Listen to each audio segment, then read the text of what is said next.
I actually love this Bible code in the King James.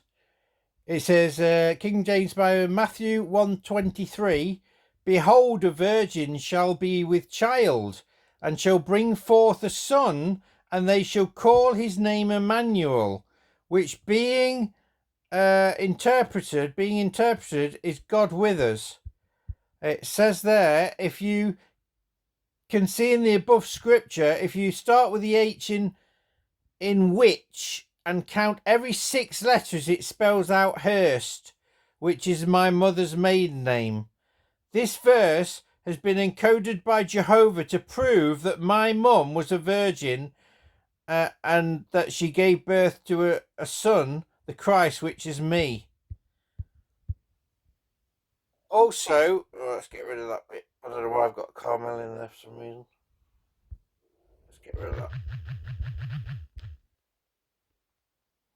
And also in Christ, using the letters, you will find Hurst, the surname Hurst, which is absolutely amazing and proves that my mum is a mother of Christ. So you've got Hurst in Christ and you've got Hurst encoded in that scripture. What's the chances of that?